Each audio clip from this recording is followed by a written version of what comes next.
California sells itself as paradise. Beaches, mountains, wine country, a coastline that looks curated for postcards. But paradise has teeth. The people who spend their careers studying the state's wildlife, the biologists, the venom researchers, the divers who go looking for trouble on purpose, have all landed on the same unspoken rule. Some animals here, you simply don't approach. Not because they're guaranteed to kill you, but because the moment goes wrong fast, and there's no walking it back. This list isn't ranked by body count. It's ranked by how far the professionals keep their distance, and how badly each animal shatters the comfortable story you tell yourself about California. 40 million people share this state with a coastline, a desert, and a mountain range. And some of what lives in between has quietly earned the one reaction that matters most: respect. This isn't a list of monsters. Most of these animals would rather you never notice them at all, which, as you're about to see, is exactly what makes a few of them so easy to underestimate.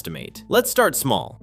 Number 10. The black widow spider. It's probably closer to you right now than you'd like to think. Under a patio chair, behind a stack of firewood, tucked into the corner of a garage nobody's cleaned since spring. The western black widow is common across California. Glossy black, a body barely the size of a pea, with a red hourglass stamped on the underside like a warning label evolution decided to spell out. It doesn't hurt you. It doesn't even leave its web voluntarily most of the time. The danger is entirely a function of human carelessness. A hand reaching into a dark space without looking first. The bite itself often barely registers, just a pinprick. Then, over the next hour, the venom, a neurotoxin roughly 15 times more potent drop for drop than a rattlesnake's, starts writing a different story. Muscle cramping that spreads from the bite site to the abdomen and back. Sweating, nausea, in some cases chest pain severe enough that people show up at the ER convinced they're having a heart attack.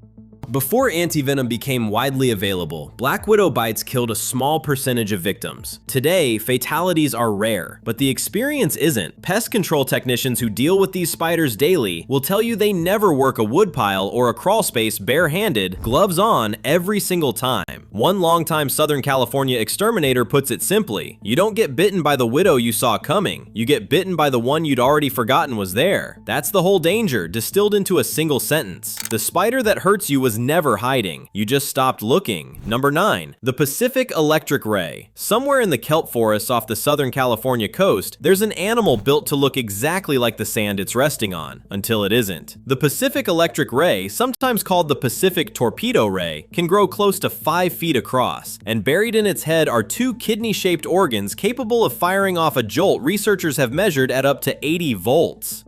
That's enough current to knock a grown adult flat. Delivered by an animal most divers will swim directly over without ever noticing. Here's the part that unsettles divers. This ray doesn't flee like most rays do. Unlike its skittish cousin the bat ray, the electric ray is curious. It lingers. It'll drift toward a diver, seemingly unbothered, right up until it decides it isn't. One longtime California diver described descending near San Clemente Island and taking a jolt that ran from his hand straight through his shoulder before he even saw what had touched him. His arm tingled for the rest of the dive, and he genuinely thought he'd brushed a live wire. Divers off Catalina report near identical stories decades apart. No warning, no visible threat, just a sudden electric current and a ray gliding away as if nothing happened. There's no venom here, no lasting injury in most cases. But underwater, at depth, in low visibility, a sudden electric shock is its own kind of emergency. The kind that can startle a diver into a panic descent, which carries its own risks entirely separate from the ray itself. Marine biologists who study these rays do it from a respectful distance, never barehanded, because the animal's one and only trick doesn't need venom or teeth to end a dive in an instant. It just needs a diver who assumed the sand was empty. Number 8. The Africanized honeybee. This isn't a myth from an old bee movie, it's a real, established resident of California, and it arrived here on a timeline you can actually trace. In 1957, researchers in Brazil crossbred an aggressive African bee subspecies with European honeybees, hoping for a hardier hive. Dozens of queens escaped. Over the following decades, their descendants pushed north through South and Central America, crossed into Texas, and by the mid-1990s had established themselves permanently in California, spreading through the state at a rate of roughly 200 miles a year. Individually, an Africanized bee's sting is no more potent than an ordinary honeybee's. The danger is entirely about numbers and temperament. These colonies respond to a disturbance faster, in far greater force, and they'll chase a target for a quarter mile or more. In one Pasadena incident, a swarm of an estimated 40,000 bees attacked first responders investigating a call, sending 5 people to the hospital. The first firefighter on scene was stung more than 17 times before backup even arrived. In Orange County, a woman working a routine cleaning job was stung roughly 200 times and had to be carried away from the swarm by rescuers, conscious but in shock, unable to process what had happened to her. Firefighters who've responded to these calls describe the same problem every time. Standard protective gear isn't enough, foam extinguishers barely slow a swarm down, and there's no fighting it. The only real strategy is retreat, fast and in a straight line. Beekeepers who remove Africanized colonies today suit up like they're handling hazardous material, because functionally they are. The bee itself hasn't changed. What changed is how many of them show up and how far they're willing to follow you to make their point. Number 7, the Humboldt squid. If you want proof that California's most dangerous animals aren't always the ones on land, go looking a few hundred feet down off the coast near Monterey or San Diego. The Humboldt squid, nicknamed Diablos Rojos, Red Devils, by the fishermen who first tangled with them, can grow to 6 feet and 100 pounds, armed with a beak that can shred flesh, a spiked tongue-like structure called a radula, and roughly 1,200 suction cups lined with hooked teeth. Added up, and a single adult squid is carrying an estimated 35,000 teeth across its arms and tentacles combined. For decades, these squids stayed south, in the warm currents off Mexico. Then, the water changed. Since the late 1990s, swarms have pushed steadily north into California waters, sometimes by the thousands, spooking divers off San Diego and Orange County badly enough that some longtime scuba veterans simply stayed out of the ocean until the squid moved on. Documented human deaths from Humboldt squid, 0. But the injuries are real. One researcher who has spent decades studying them describes being grabbed by multiple animals simultaneously, pulled downward, his equipment torn at. In one encounter, a squid that had briefly broken free came back and struck him in the head, lacerating his scalp badly enough to expose his skull. Scientists who dive with them intentionally do it in reinforced suits, sometimes chainmail, cabled to the boat at all times, because an animal this strong, this fast, and this coordinated doesn't need venom to be dangerous. Even recreational divers who go looking for a photo without that preparation have come back describing the same sensation, dozens of arms suddenly wrapping the body at once, faster than they could react, in water too dark to see how many squid were actually involved. It just needs you in the water at the wrong depth, at the wrong hour, when the red devils are feeding, and by then, 35,000 teeth are already the least surprising thing about the encounter. Number 6, the northern elephant seal. Every winter, along a quiet stretch of Highway 1 near San Simeon, thousands of elephant seals haul themselves onto the sand to breed. And for a few months, the beach becomes something out of a nature documentary. Bulls the size of a small truck bellowing through inflated trunk-like snouts, fighting for territory in bloody, thunderous collisions. Adult males run 14 to 16 feet long and can weigh 5,000 pounds.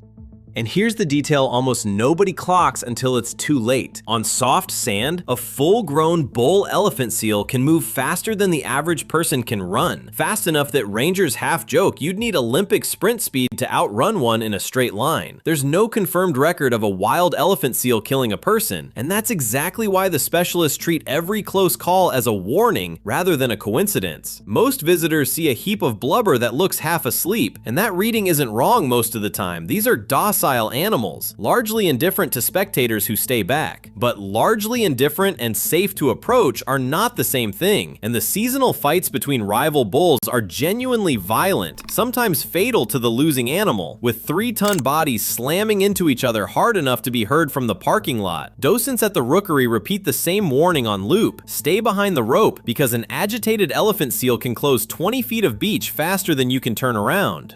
Underwater, the picture flips entirely. This same lazy animal dives nearly a mile deep and can stay submerged for close to 2 hours, hunting sharks, rays, and squid in total darkness, spending as much as 90% of its life fully submerged and completely out of sight. It's not the seal on the sand you need to worry about. It's forgetting that the seal on the sand and the predator that spends its life in the deep are the exact same animal, wearing the same lazy expression the entire time. Number 5, the coyote. You've seen this animal 100 times without thinking twice about it, trotting across a road at dusk, slipping between parked cars, a shape so familiar it barely registers as wildlife anymore. That familiarity is exactly the trap. Coyotes live in every county in California, and the population causing the real concern isn't the wary, wild population out in open country.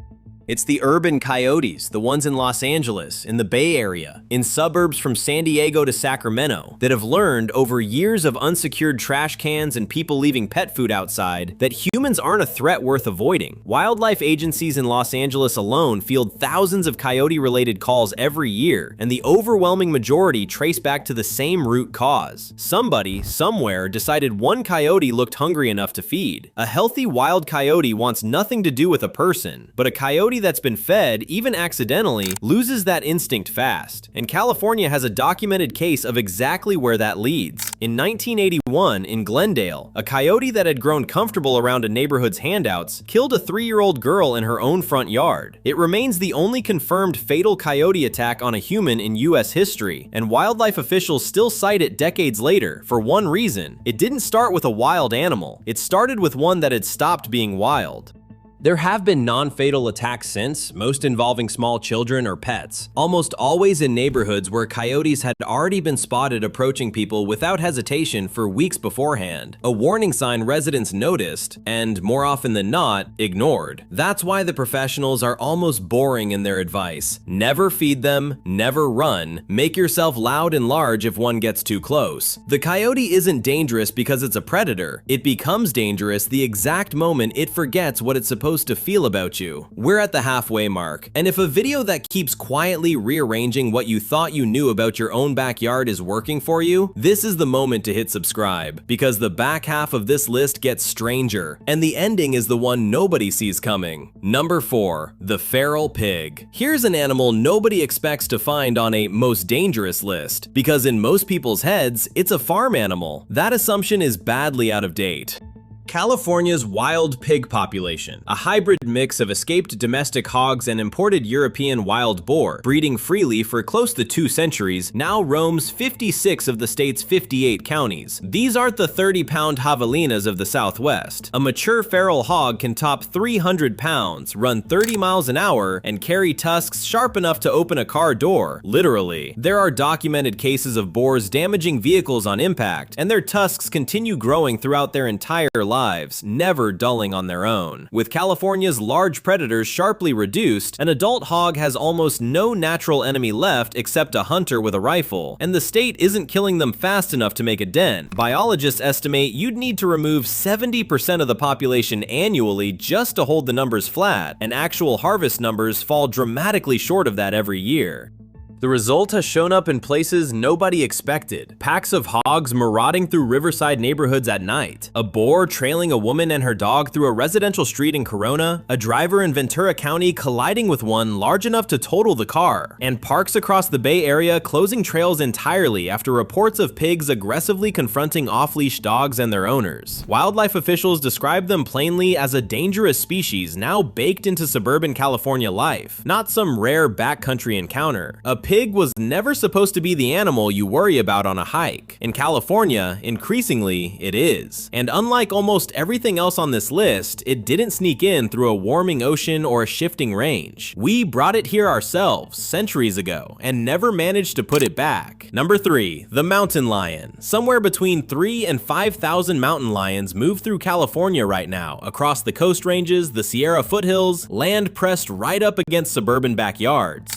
And the unsettling statistic isn't how many attacks happen, it's how few people ever see one at all. A mountain lion is an ambush predator engineered to be the thing you never notice until it has already decided what happens next. Wildlife trackers estimate that for every mountain lion sighting reported, dozens more cats pass through the same area completely undetected. Since 1890, California has logged fewer than 50 confirmed attacks and only a handful of deaths. Almost never, though, is not the same as never. In March 2020, 2024, in El Dorado County, two brothers were attacked while walking near their home. One survived, one did not, the state's first fatal mountain lion attack in 2 decades. In the weeks that followed, wildlife agencies were flooded with reports from residents who suddenly realized how many of these cats had likely been moving through their neighborhoods unnoticed for years, some describing trail camera footage of lions passing within yards of children's swing sets in the dead of night.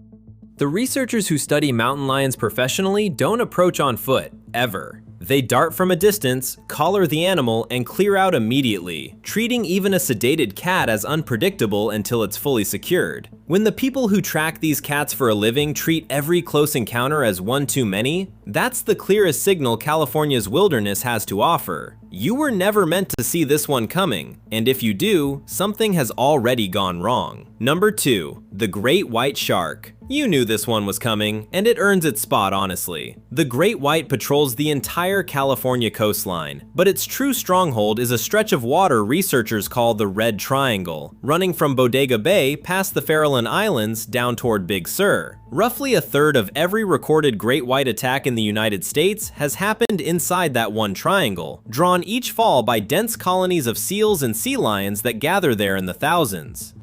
Adult whites run 12 to 20 feet, and only a few hundred individuals gather along the north-central coast before vanishing every winter into a stretch of open Pacific scientists have half-jokingly nicknamed the White Shark Cafe, a patch of open ocean so remote and so poorly understood that researchers only discovered the sharks were congregating there at all once satellite tags started reporting back. Researchers who study them work exclusively from boats and steel cages, never in open water beside them, because even though most attacks turn out to be a single exploratory bite, a case of mistaken identity rather than genuine predation, one bite from a 2,000-pound animal is more than enough to end a life, and the range is shifting. Juvenile whites, once confined to warmer southern waters, are increasingly showing up off central California beaches, closer to where people actually swim, in numbers that have surprised even the scientists who track them year over year. Every ounce of fear this animal commands is earned. But it's also, in a strange way, exactly the danger you'd expect walking into this list. The real gut punch is at number 1. Number 1, the California black bear. There's an old joke about California's state flag. It has a bear on it, front and center, standing tall and unmistakable, muscular through the shoulders in a way that looks almost cartoonishly powerful. That bear, the California grizzly, has been extinct in the state since 1924. It only exists on cloth now, a symbol of an animal Californians will never actually meet. The bear you'll actually encounter today, hiking near Tahoe or camping in the Sierra, is a different animal entirely. The black bear. Smaller, less imposing, easy to mistake for something manageable, and, over the last 30 years, quietly becoming one of the boldest large mammals in the entire state. California's black bear population has roughly tripled over the past 3 decades, driven partly by habitat loss to wildfire and partly by an abundant, easy food source: us. Bear density around Lake Tahoe now rivals some of the highest recorded anywhere in the country, and roughly 1 in 5 bears in the area no longer bothers to hibernate at all because there's simply no need when human trash cans stay full through the winter. Nowhere has that collided more spectacularly than South Lake Tahoe, where a 500-pound bear the internet nicknamed Hank the Tank broke into more than 20 homes over a matter of months, smashing through French doors, learning to work car handles. One mother even observed teaching her cubs the same trick. DNA testing eventually revealed Hank wasn't acting alone. At least 3, possibly 4, similarly massive bears were responsible for over 150 separate incident reports across the region. Police in the area fielded more than 100 individual calls about the bear in a single winter, tried sirens, tasers, and paintballs to drive it off, and none of it worked for long. Wildlife officials described the lead animal in blunt terms: a bear that had completely lost its fear of people.